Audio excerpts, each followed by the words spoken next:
This is your before and after story. Prepare for an incredible career in nursing. At Southeastern College, experience expert hands-on training. Learn real-world skills in our professional lab and simulated settings. And train for opportunities as a practical nurse, registered nurse, or career advancement with our RN to BSN program. At Southeastern College, your future is bright. Visit sec.edu to get started. AFR On Demand is brought to you by Breck Golf. Try Beaver Creek today, just 20 minutes from downtown Baton Rouge in the Zachary area. They've got a PGA Tour driving range, a short game practice area, 30 to 40-yard practice shots. It's a great place to chip and putt and practice if you don't have time for a full round. Book your tee time today, golf.breck.org, golf.breck.org. ESPN Radio, ESPN2, and ESPNU. Matt Moscona. I'm very important. After further review. Say it one more time. After further review with Matt Moscona. And here we go. Live from the Mercedes-Benz of Baton Rouge studio. Let's ride!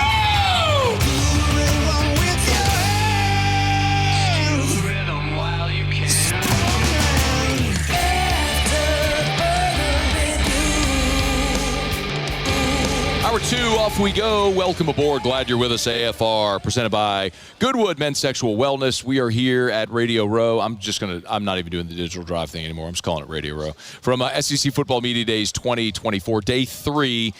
Big day today. Alabama, Mississippi State, Florida, and Oklahoma. The Gators and the Sooners currently wrapping up their days right now. And the two teams, in my opinion, and I would throw South Carolina in that mix as well, that didn't have great seasons last year. People are expecting better seasons this year that I'm not so sure I'm sold on, but we'll get into that with our next guest as well. JD Pickell from On3, good enough to join us here live on Radio Row for a couple of minutes. How are you, man? Doing great. Oh, my bad. Oh, you know what's helpful? You know what's helpful? Turning up the microphone. No, man, we're rocking and rolling. I'm glad you said that about the Radio Row digital drive thing, because I've been saying Radio Row all week long, and I feel a little bit rebellious, kind of like a bad boy. I'm not calling it digital drive, but I'm glad that we are in that mission together. I feel like I'm in good company. We were at the Super Bowl in New Orleans, and they called it Media Row. And I get it because there's a lot of look, you're quote-unquote new media. Sure, you're not doing a radio show, so I get it. But Media Row feels like that might be more appropriate than digital drive. Just more prestigious, too, right? It feels that way. I don't know. If it's good enough for the Super Bowl, more important. It's good enough for the Super Bowl, good enough for SEC Media Days. Hey, I want to talk about some of the other schools, but primarily I wanted to talk to you about LSU because as we're going to the top of the hour break, I said you may not be driving the LSU bus, but if you're not driving the bus, you're like on the front row. I bought a good ticket. I will say that. I paid good money for this ticket. You're in first class. I appreciate it. Yeah, 100%. So why? I think so much of it is the climate of the SEC right now. Like, we're looking across the board, and everyone said this, I feel like, ad nauseum, but there's so many just new dudes pulling the trigger. I mean, Texas, I think Arch Manning is going to be good. Like, we think he's going to be good enough to push him to a national title, an SEC title. And the same deal with Georgia and Gunnar Stockton and Ole Miss and Austin Simmons. And so you start to, do the process of elimination of, like, quarterbacks you believe in. And I'm like, I know what Garrett Nussmeier is. I know, at the very least, I know what he is as a first-year starter. And he gets another year. He gets more weapons. They went to work in the transfer portal. Yeah. And, I, for better or for worse, I don't think I'm in the camp of Brian Kelly being the problem. Now, is he without flaw? Is he a perfect head coach? I don't think that exists. But this idea that he's the one holding them back, I'm like, well, let's let it bake a little bit longer. Let's see what it is after another year in the saddle. Let's see what it is when he gets his culture and his roster and all those things. So, guys coached over 20 years and won 70% of his games. North of that, probably not the main issue, so to speak. I do think there's a bit of the lazy echo chamber narrative with Kelly. Again, he's made mistakes, no doubt, but he's been a head coach for 35 years. He's won a ton. Like, he knows what he's doing. What do you feel like you know about Nussmeier? I feel like I know that he is in the foxhole, gonna be ready to rock, which is such a cliche thing to say, but I feel like there's moments last year, to give you a more specific answer outside of ready to rock. To give you a more analytical answer, a little more descriptive. Yeah, I go back to the Ole Miss game, and it's 4th and 5, and Ole Miss is obviously in a spot where if they don't pick that up, it's it's ball game. Yeah. and they called a vertical downfield, like Garrett Nussmeier play. Like, hey, we are putting the chips on you, brother. And so much of last year when LSU wasn't successful, some of it you could attribute to Garrett Nussmeier and the first-year jitters and not knowing what comes with that moment and things of that nature. And so I look at, this upcoming season, I'm like, he's not going to have that same wide-eyed, or he's not going to have that uncertainty or the mystery. Like, he will know what it's like walking into a game in November and have playoff stakes on the line. So I think what we saw last year and the projection of building on top of that is what gets me excited. Okay, you also said they did work in the portal. Here's what's interesting to me, and I know this is true. When you're a local market person, you cover the team that you cover very deep. Like, I know everything about every player in LSU's team. I have a surface level knowledge of every other team in the league. I like coming here because it allows me to get a deeper knowledge of each. I leave here feeling like I know much, much more about every other team in the league. I feel like every interview that I did on Monday, and I was tasting a little bit of the temperature. I would ask, like, do you know who Braylon Moore is? Or do you know who Mansour Delane is? Or do you know who fill-in-the-blank transfer, A.J. Halsey is? And I got a lot of blank stares. I don't think people realize what LSU did in the portal. So from your perspective, outside in, what do you see as the key ingredient of what they did in the portal? In terms of, like, specific acquisitions? It doesn't even necessarily have to be that, but maybe more the approach. What I said, like I don't want to say how important was it. No, it was super important. I mean, I think it was, but I mean, you and I were talking upstairs during the scrum for LSU, and it was like, hey, what has been something that works in modern college football? That's proven to work. At the very least, you get better substantially. You get better players, right? Ohio State did it last year. You mentioned that. Ole Miss did it last year, and they were in a spot where they should have played for the college football playoff. And you mentioned that multiple times, so I'm kind of stealing your thunder there. But you go back to. I go back to that Bryce Underwood flip, and what we said on our show was like, hey, I wonder just maybe if this is the thing that pisses LSU off for greatness a little bit. You know what I mean? Like there's kind of those moments where it's like that's a state with a lot of pride, a logo with a lot of pride, and when you have pride, there's always people with deep pockets somewhere in the vicinity. Like, is this kind of that origin story moment that takes them from being a school that participates in the portal to actually like winning in the portal? You know what I mean? There's always those kids during class that raise their hand to get their participation points and just kind of speak and say something. And there's kids that actually add to the conversation. LSU is adding to the conversation in the portal. Okay, so then who do you think in this class is a significant add, however deeply you've looked at it, for LSU in 2025? I get excited about Patrick Payton. And I know last year at Florida State wasn't awesome. Across the board, it wasn't awesome. I think good culture elevates everyone, and I think there should be a better culture here with the continuity behind Kelly and the coordinators and all those things.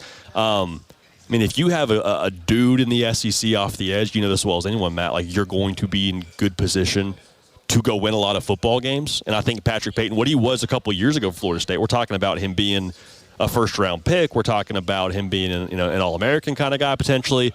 Didn't go that way at Florida State, obviously, a year ago, but I remember Pete Thamel, the very first college game day during week 0, he says Florida State has the best defensive line in college football, and a big reason why was him on the end. It wasn't the case, but the talent that he brings, I think, is it can't be overlooked. Plus all the depth, too. I know you've spoken about this, but like the depth that LSU has now, what they added via the portal, but overall, like I love the way that translates to what they have ahead of them. Look at the schedule and tell me what you see. I see a lot of wins here. I'm telling you, I need coax. I'm glad I'm on with you. I need to be pulled off this ledge of picking LSU to win the national championship because I'm gonna do it. Okay. Unless you tell me for some reason this should not happen. And Media Days is winding down. This was my mission coming to Media Days. Was like, hey, somebody tell me why I shouldn't do this. And I think you are the most credible source to tell me to not do this, to pull me off the edge. Would be the most credible source. I see 11-1. Where's the one? I think the one could be any of A&M. I think the game at Oklahoma is treacherous, just with John Mateer. I think they're going to be feisty. I think South Carolina. I don't think it'll be a multiple loss. Dang, now we kind of crumble and fall apart. Like I don't see that with this team. I don't see that with Garrett Nussmeier. Why? I think they'll win the first game against Clemson. Why? That was my question. Why? I think the emphasis they've put on, even before coming to Media Days, I'm like, man, if I'm in that locker room, I've got to be just so nauseous from hearing everyone talk about the opener in week 1 and all these things. And like, it's great to say you're going to change. It's great to give it lip service, but I truly think that with the continuity at coordinators, quarterback, clearly head coach, I think they're in the position to finally do something about it. I think Clemson's going to be really good. Clemson also, as experienced as they are, there's a couple of sophomores in that receiver corps they're going to count on a lot. Cade Klubnik, I think he projects to do great things in 25. I'm more sure of Garrett Nussmeier than Cade Klubnik, personally. Like, I think Klubnik's going to be really good, but I'd take Garrett Nussmeier if I got to pick between the two of those guys. So I just, in the margins, I like LSU. And that's me saying I think Clemson doesn't lose a game after that. 11-1. Okay. You're going to pick LSU to win the Natty? Yes. Okay. Unless you yank me off the edge here. I'm sitting here just. I won't. If it's not LSU, here's the thing. I always think it's very hard to project in a playoff era when I don't know what the draw is. Yes. You know what I mean? Yes. I think they're very capable. You got to get in, so you got to navigate that to get in to win it. If it wasn't LSU, who would you pick to win the national championship? I really like Clemson, even though I just dogged on them about how they look versus LSU. I do like Clemson, so there's that part of it. I'm not so sure that Ohio State doesn't have a guy in Julian Sayin. They have arguably the two best players in college football with Caleb Downs and Jeremiah Smith. I think if you're talking about new quarterbacks and the roster around them that they're being plugged into, I think Ohio State's probably the next best spot. I wouldn't be shocked if Ohio State repeated. Okay. Complacency is a real thing, man. It is. And I will be fascinated to see how Ryan Day handled it. Like, Kirby did fine. Yes. Nick Saban was the master of it. How's Ryan? I don't know. We saw Michigan win a national championship. Harbaugh left, and they went 6-6. Yeah. Now, if Harbaugh's back, how is that different? I have no idea. But that's a fascinating part of the conversation about Ohio State. J.D. Pickell from On3. Make sure you'll follow him on X. Watch his stuff. He's picking LSU to win the national championship. He should be your best friend. Like Garrett Nussmeier, I'm ready to rock at all times. He's ready to rock. Ready to rock. Thank you for coming by, man. I appreciate you, man. All right, it is after further review. We got a lot to get to. The Gators were here earlier today. Frangie, 1010XL in Jacksonville, our good friend we always have a chance to catch up with here. And also, by the way, the radio voice of the Jacksonville Jaguars. So I will ask Frank about Brian Thomas and Mason Smith and Jordan Jefferson. So we'll do that when we continue here from SEC Football Media Days. Stick around. AFR. Get Gordon. Get it done. Gordon McKernan Injury Attorneys. If you've been injured in an accident, it's not your fault. You need representation. Do what injured people in our state have done for 3 decades. Get Gordon and get it done. I would highly recommend you use the website. It's a great resource. You can go see client testimonials, like actual client results.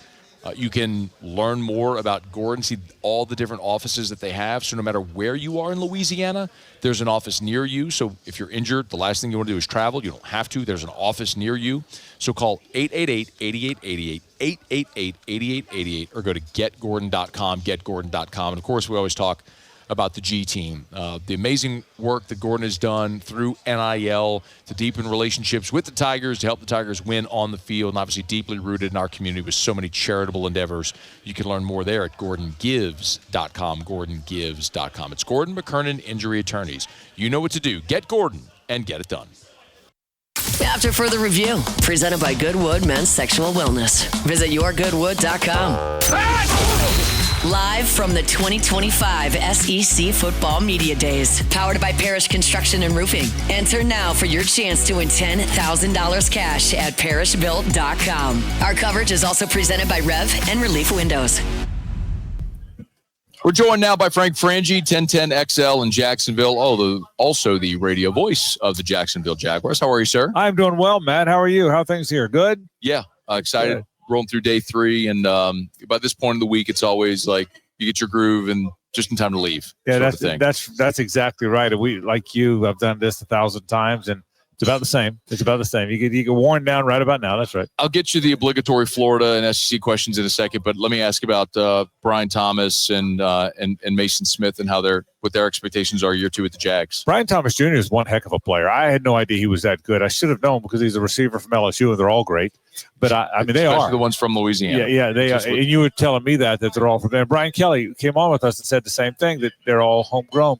My goodness, they're good. He's a really good player now. I mean, he's like really good. He might be, I know it's only been 1 year, but we could look back in 10 years and he could be one of the best Jaguars. I mean, he's really good. We haven't had a lot of star players. He's really good. He's a great kid, works hard, stretches the field, all the stuff the great receivers do. So I think the expectations for him are off the chart, Matt. I really do. Mason Smith has a chance. He came on a little bit last year. He wasn't in great shape. He missed weight a few times. They made him inactive. He was a healthy scratch because he missed weight. They didn't want to talk about that, but he did. He had to learn how to be a pro. But to his credit, he did. Toward the end of the last year, he started to come on. He might be really good. I don't think they've got Eric Armstead to start the season at that 3 technique. Same guy, tall, angular, like Mason. But Mason's got a chance now. Yeah. Jordan Jefferson's got a chance. He's more of a 2-gap guy, But the LSU players there are very good. Brian Thomas Jr. is going to be a star. Maddie's going to be so good. And they have high hopes for Mason Smith. If he can continue to be what he was the last 2 or 3 games last year, he's got a chance. Jaguars fell in love with LSU players last year in that draft, man. Well, they did. I told you, it's LSU East is what we are. And with merit, man. Brian Thomas Jr. is such a good player, and I think Mason Smith's going to be a good player too. The Gators are here today. Let's talk about them. They were a surprise for a lot of people. I know a year ago at this event, a lot of the narrative was, would Billy Napier make it through the season? Not only did he, nice wins near the end of the season, beating Ole Miss, beating LSU. So I guess the thing is, Frank, what do you do for an encore? Yeah. Can you take the next step this year? Yeah, I think the real question, and that is the question, Matt. I think the real question about these guys is, look, Florida's had to deal with something in the last 10, 15 years they hadn't dealt with before, and that's irrelevance. They're not one of the elite teams now. They may have the elite logo, but they haven't been one of the elite teams on any front. They don't show up in the draft. They don't show up on the field. So they've had to figure it out. Last year we saw a touch of it. Now the question is, to your point, are they really better, or did they catch a little bit of lightning in a bottle by beating Ole Miss and LSU at the end of the year? Well, we'll find that out. Here's what I believe. It's the best roster they've had in a while. So it'll be the best roster they've fielded, probably better than that roster in 20. They were very good in 20, but that was Dan Mullen's play calling and Trask and Pitts. I think it's the best roster they've had in a while. They've got some good players. They've got some dudes now. They haven't had that in a while. The question is, can they believe it? And against this brutal schedule again. Yeah. Is Billy Napier a good enough coach? And I hate to say that. I know that's just the narrative, but usually those narratives, there's some truth to those, Matt. And I think as a sideline coach, big decisions. He's his own play caller still. There's been a lot of question about that, whether or not he's good enough at that. But the roster's better than it has been. I will tell you that. It has not been an elite roster, and it's closer to being what Georgia and Alabama and LSU and Texas run out there. It's closer to being that than it's been in a long time. Did they do that in the portal, or has that been consistent high school recruiting? Yeah, mostly high school. He didn't do much in the portal this year. He's used the portal only. He's filling the gaps. Unlike Brian Kelly, who did a lot of portal work this year. Yeah. Billy's just filled in the gaps with that. It's mostly high school guys. He's done very well with portal receivers. Pearsall a couple years ago, DK and Badger last year. They got J. Michael Sturdivant from UCLA this year. But for the most part, it's been high school guys, and they continue. They've lost a few in the portal. Jack Pyburn's a good player. You're going to see that. He's a good player. He plays hard. They lost T.J. Searcy to Auburn, who's the same kind of player. But it's been mostly high school recruiting. They've got a good roster. It'll be interesting to see how it plays out. Frank Frangie, 1010XL in Jacksonville, joining us. You mentioned Pyburn and Jakeem Jackson, a couple of Gators are coming into Baton Rouge. What do you think should LSU fans expect to see from those guys? Jakeem Jackson has got talent, but he's rough around the edges. The way LSU, and I know you and I had this talk earlier, LSU didn't have the kind of secondary last year that it's had in past years, but LSU's got good players. If Jakeem factors in, this year I'd be a little surprised. Okay. Pyburn's a good player. Pyburn is going to help you. He's an energy guy. People don't care about an edge guy being stout against the run, but they should, right? Because it matters. He's physical. He's real physical. He's not an elite pass rusher. He's more of a left end than a right end at the next level. But he's a good player. He's tough. You're going to like him. You're going to like his energy. I think he's got a chance to be a really good player. I talked to Jack when he signed with LSU, and he said, it's funny the word you, because it was the exact word. He said, I'm an effective pass rusher. I'm not an elite pass rusher. But he wanted to come to a place that could help him get there. And I'm curious if he can turn that corner, if that's even a part of his skill set. That was an awkward thing when he left. They're longtime Gators. His dad's a Gator. His mom's a Gator. They grew up. He went to every Gator game as a kid. He would have been a legacy there. Yeah. He would have been. Can you imagine his senior day? a guy that came out of nowhere, and all of a sudden all he ever wanted to do was play for Florida, and the place would have erupted. But he didn't like the rotation. He probably told you that. Yep. His dad's been very clear about that. He wants to be a starting end, not a guy that rotates in and out. And he believes he can develop more at LSU. I wish him well. He's a good dude, and I really do. But yeah, I think he'll play in the league because I think he's one of those guys. Look, one thing I'm blessed in this regard, Matt, is I get to come here and see 50 players, and then I'm on a plane with NFL players all year long, so I kind of know what they look like. He looks the part. Yeah, he's going to be an NFL player. I'd be surprised if he's not. We're 6 minutes in. I haven't asked you the obligatory DJ Lagway question. Frankie was a 5-star. I think everybody sees the ability. He also completed 50% of his passes last year and had as many touchdowns as interceptions. So, I mean, what's in there? Yeah, well, I've connected with Gator fan. He's going to win 3 Heismans. I think, okay. I think, and good to know. And if he gets that other 4th year back, maybe the 4th Heisman. So he's going to be better than Tebow. Why do they keep letting people wear 50? Why do they keep issuing that number? I'm with you. They had a punter wear that number. They let Graham Mertz wear that number. The ball coach says we don't retire numbers. Ball coach unretired his own number. That's what that is. When the ball coach unretires, don't retire it, but then don't issue it. Right, like 9 isn't retired at LSU, but nobody's ever going to wear it. No, I hear and I agree with you. Here's my thought on DJ Lagway. The potential is there. He's big. He's got a big arm. He throws off defensive linemen and then throws passes. So I get why people are excited. And Matt, Florida hasn't had a guy to be excited about in a while. I think that's part of it too. Cam Newton. Anthony Richardson, who plays like Cam Newton, didn't turn out to be what they had hoped. So they've needed a guy. They've needed a guy to be excited about the way they were Walter Clayton Jr., who just led them to a national championship in basketball. But I think your point's a fair one. He completed 59% of his passes. He threw 12 touchdowns and 9 picks. Well, that's not going to cut it. He can throw the deep ball. He's athletic. He played hurt. He's tough. All of that is true. The question I have, and you probably do too, is can he complete the short pass? Can he complete the intermediate pass? Can he complete 11 in a row? Can you look up at one point and he's got 22 touchdowns and 5 picks? I don't know. And back to what we talked about at the top, Matt, is Billy Napier a good enough play caller that he can get him into that rhythm? So those are fair questions. I think the book is out on DJ Lagway. He's a nice kid. I'll tell you this. He's a good dude now. He's the charitable side, the family side. I was just talking to Danny Werfel about that. Sure. He's all the right stuff if he's the right player. But I think the questions are fair. I really do. So last thing, you mentioned the schedule, right? So it's Long Island, South Florida, so it's easy. But then it's the gauntlet comes, right? It's at LSU, it's at Miami, Texas, at Texas A&M.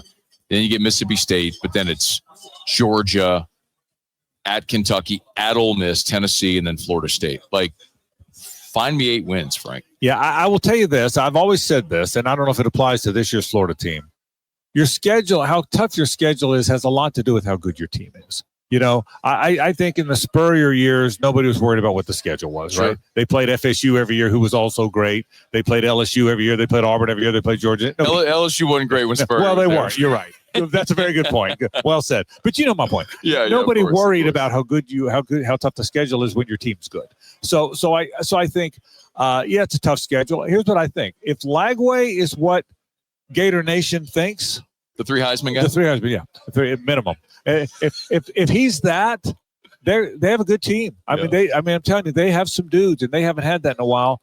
So I think there's 8 or 9 wins in there. I think they're a team that has to upset somebody. I don't see them winning in Baton Rouge.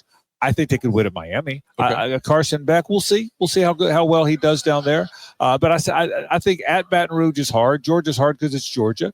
And then there's a to your point, a litany of other games that get hard because there's so many of them. Texas, you got to play, although you get them at home.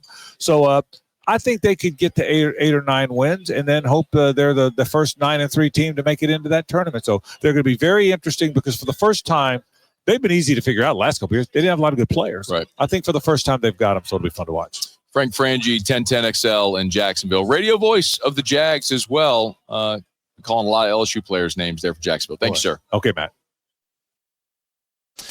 We'll always appreciate our conversations with Frank and talking about the Gators coming in. You know, when we look at Florida on the season, there's 3 teams that a lot of people here are high on taking the next step, and it's Oklahoma, South Carolina, and Florida, and I think each of those are a 7-win football team.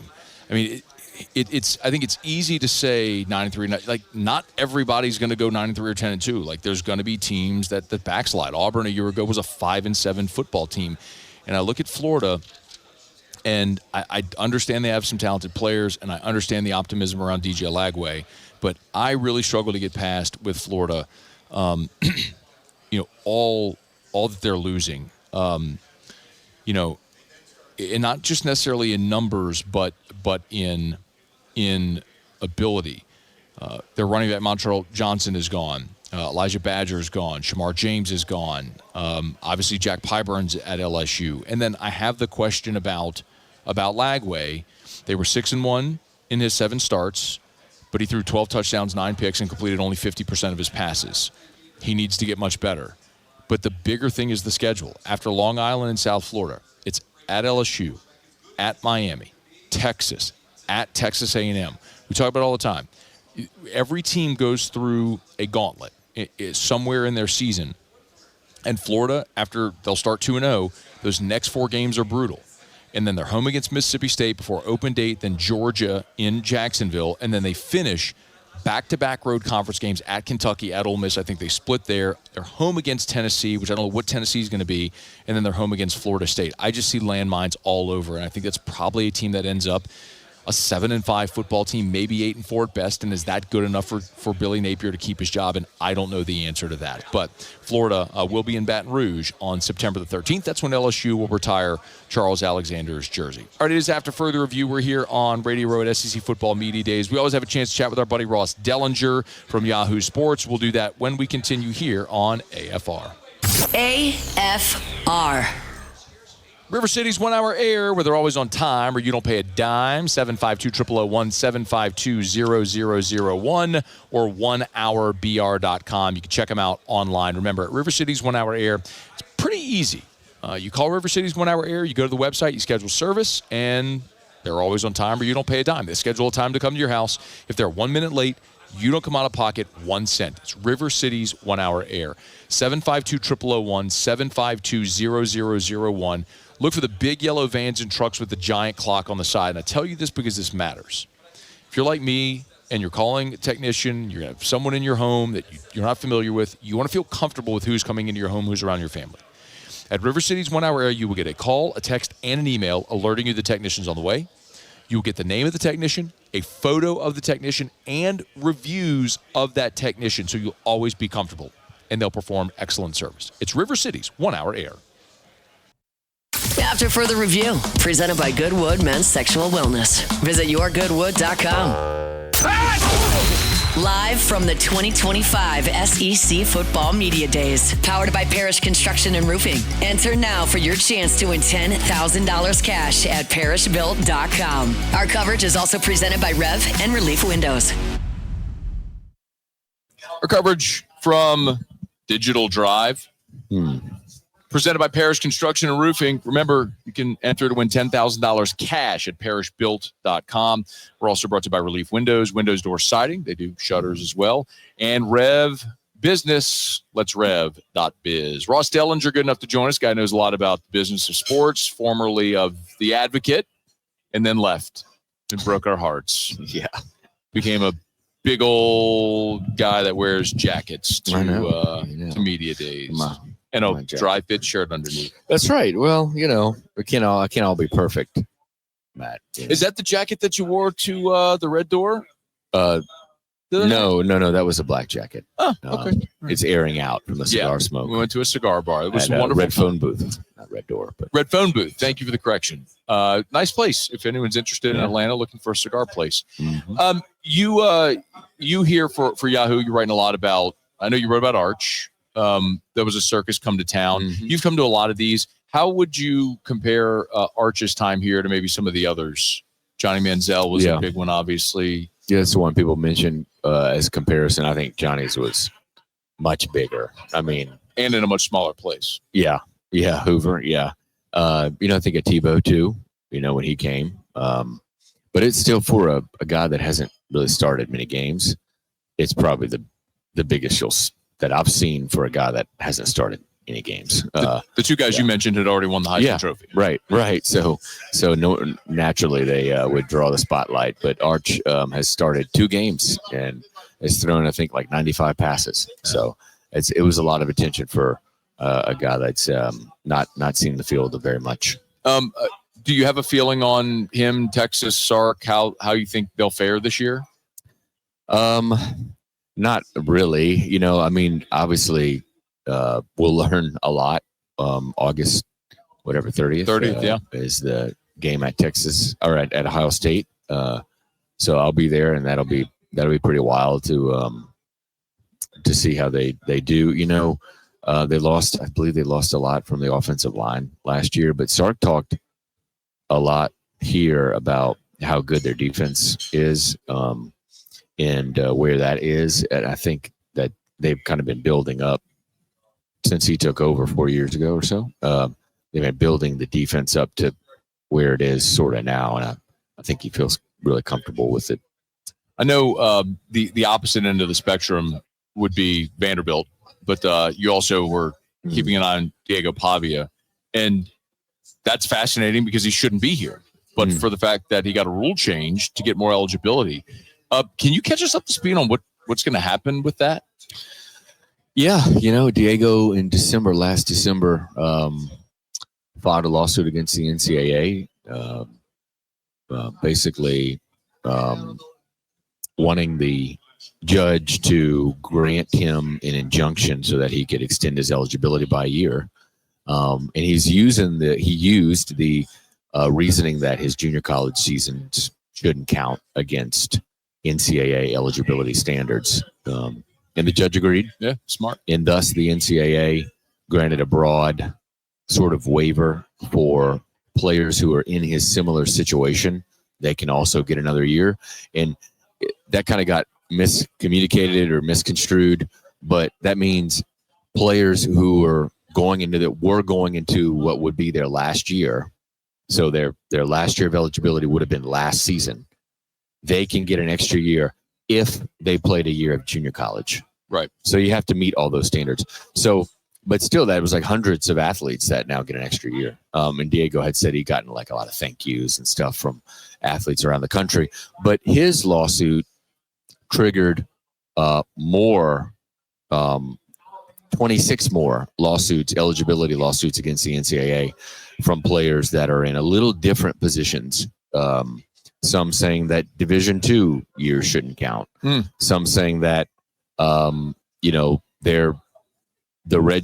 should just have 6 years or 5 years of eligibility. And so right now the eligibility is sort of standards in the NCAA is sort of under attack, you might say. That's how the President Charlie Baker put it, assault.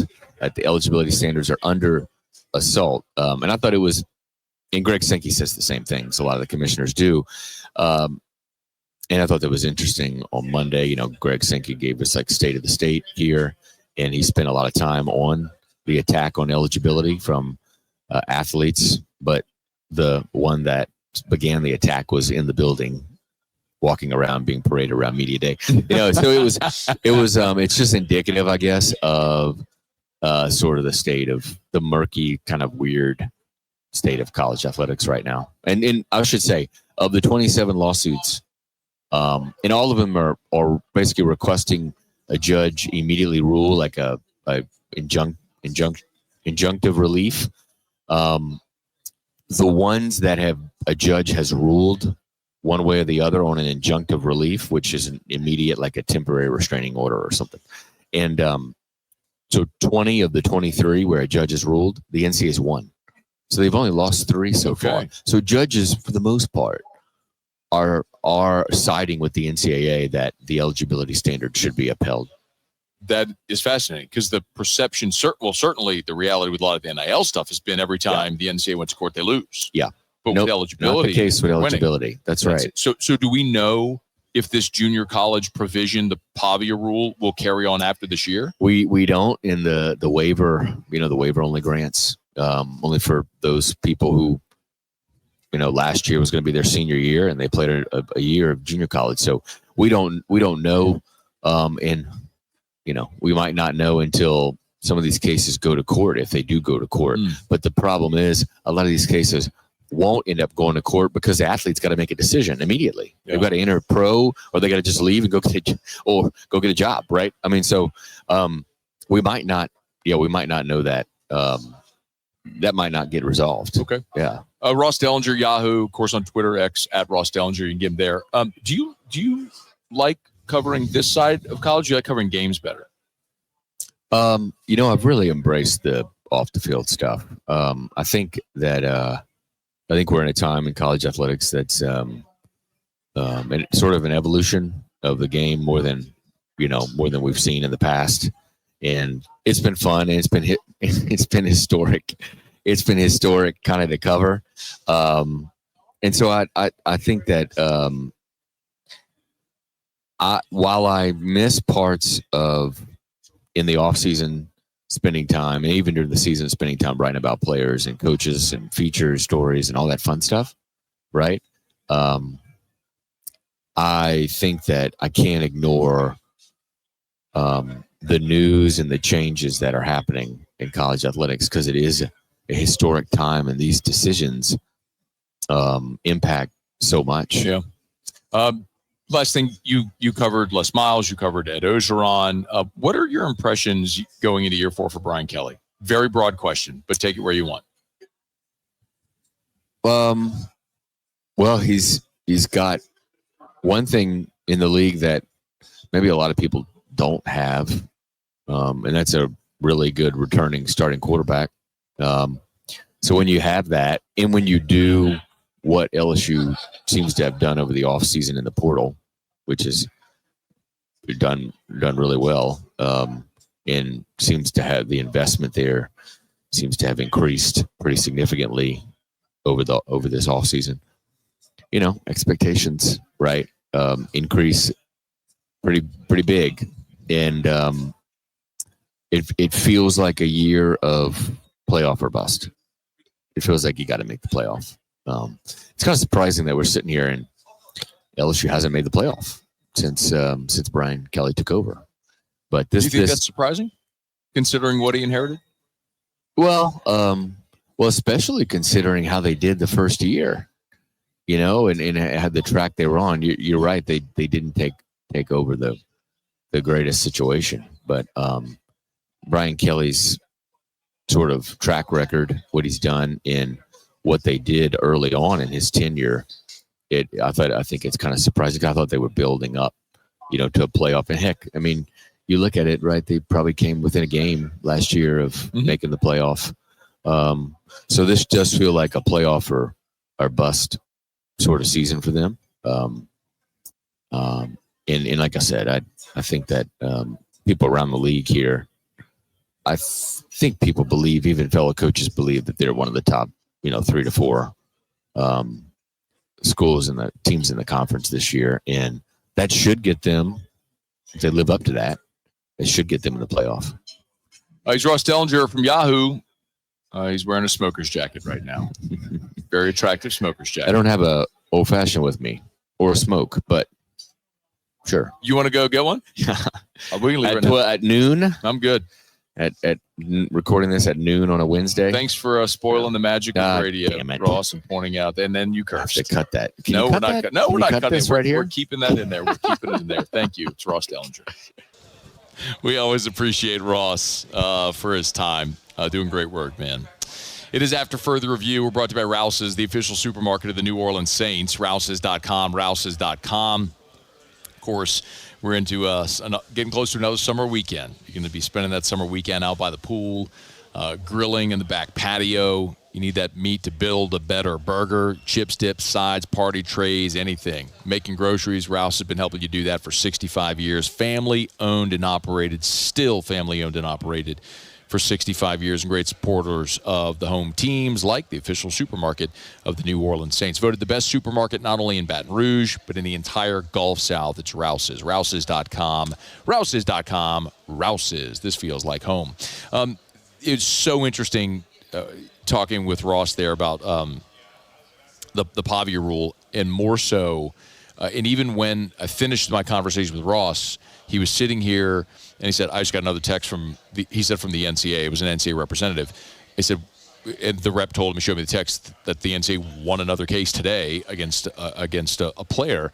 And I can certainly understand and respect these players vying for more eligibility, because this will be the most lucrative time of their life. If you're a JUCO, former JUCO or former Division II, whatever it may be, and now you're playing in the FBS and you have an opportunity to make money playing college football, it's probably the time where you're not going to go on to be a professional football player, but it's going to be when you have your most value. So if there's ways that you can have legal injunctions or whatever the legal avenues to gain more eligibility, to make more money, I respect them doing it. But what it's fascinating, though, because the NCAA continues to lose NIL lawsuits, but clearly they are winning a lot of their eligibility lawsuits. See if that continues as we move forward. Okay, it's after further review. We'll knock out our final break of hour number 2. Our Hump Day shows are presented by Goodwood Men's Sexual Wellness. Visit yourgoodwood.com. That's yourgoodwood.com. Wrapping up hour number 2, Robbie Falk covers Mississippi State. Will be here in a little less than 30 minutes from right now. We've already previewed the other 3 teams here today: Alabama, Florida, the Oklahoma Sooners. We'll take a look at the Mississippi State Bulldogs year 2 of Jeff Lebby coming up here in about 30 minutes from right now. Don't you move. It's AFR. After further review. glowresources.com. This is incredible just when you think about the sheer numbers of this. So on a given day, Glow Resources will conduct about 50 interviews with prospective employees.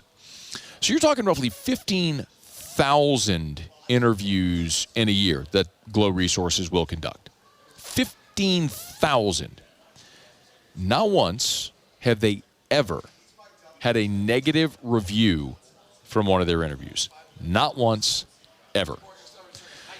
They know the questions to ask. They are experts in their industry at helping find you the right people to make your business the most efficient. If you're not operating at max efficiency, it's probably because you don't have the right people. Glow Resources helps you find them. So check them out online at glowresources.com. GLO, glowresources.com. Glow Resources, complete employer solutions. After further review, presented by Goodwood Men's Sexual Wellness. Visit yourgoodwood.com. Live from the 2025 SEC Football Media Days, powered by Parish Construction and Roofing. Enter now for your chance to win $10,000 cash at parishbuilt.com. Our coverage is also presented by Rev and Relief Windows. Yeah, Mike he's a talented young man. A talented young man that has the ability to be a good player as he continues to grow with the position. Jeff Lebby didn't have much to say about LSU quarterback Michael Van Buren, but Michael Van Buren was Mississippi State's quarterback a season ago after their starter, Blake Shapen, was injured, lost for the season. Van Buren ended up playing in 10 games with 9 starts, 1,886 pass yards, 11 touchdowns to 7 interceptions. He completed 54% of his passes. The interesting thing is that those numbers are almost identical to the numbers that DJ Lagway had a season ago, although the expectation for the two quarterbacks are dramatically different, probably rooted in what their recruiting rankings were. Now, we mentioned that Van Buren started a season ago because Blake Shapen from Evangel and Shreveport, who went to Baylor and then transferred to Mississippi State, was lost for the season due to injury. Shapen had a very clear stated goal for this season. Yeah, I think for me, just staying healthy, I think that's the first thing that comes to my mind. I want to be able to play a full season of college football. Haven't been able to do that since like 2022. So that's the biggest goal for me. For our team, I think we just want to go 1-0 every single week. Don't look too far ahead. Obviously, we play a tough schedule, but just staying true to each week and being very focused on it individually. Shapen played in just 4 games a season ago before Van Buren took over and started the final 8. Now, speaking of injuries to quarterbacks, DJ Lagway, who we mentioned, there is this conversation because he was limited in the offseason because of his shoulder. His coach, Billy Napier, gave an update. Yeah, no, DJ has continued. We throw the quarterback 3 times a week. He's continued to do that. He actually got a good session in this morning before he came here. So, yeah, we feel confident in terms of him being ready to go. That's pretty much anything a Florida fan needs to hear is that Lagway will be healthy and good to go. But for Lagway, he's trying to progress in the SEC from year 1 to year 2. I would say the most challenging thing was really just, time management. Going from being in high school and then going to SEC big-time college football, it's a big difference, especially where I'm from in a little town, Willis, Texas. It's definitely a big difference. But, once I kind of got adjusted to that and adjusted to knowing the offense and, knowing where my people were at, and now that's why I'm excited for this year, because I know where my people at. Now I can know where the defense is at and get better at that. So, yeah. Again, Lagway, very similar, 12 touchdowns, 9 interceptions, completed a hair under 60% of his passes, but a lot of room for growth here in year 2 as a starter for the Gators. They were 6-1 in his 7 starts. All right, put a button here on hour number 2 from SEC Football Media Days, day 3. We'll come back after the top of the hour, and we'll talk some more Bulldogs in about 20 minutes. After further review. Love telling you about South Point Volkswagen because it's South Point Volkswagen. I don't know, between me, Erica, the rest of our family, I don't know, we bought a dozen cars over the last 14 years from South Point Volkswagen. We've converted much of our family. I drive the Atlas Cross Sport. Erica drives the Atlas. My dad drives a Tiguan. My mom drives an Atlas. My cousin Steven drives an Atlas Cross Sport. I didn't go down the list. The bottom line is they're amazing vehicles. You get the great German engineering, all the safety features, the high performance, the great gas mileage, and you get it without the cost. You get a luxury car, the great German engineering, manufactured in the U.S. of A., so there's no worry about tariffs, and you get it without the cost. So if you want to shop and drive luxury without the cost, South Point Volkswagen. Airline just north of Highland or southpointvw.com. That's southpointvw.com. South Point Volkswagen, what's your direction?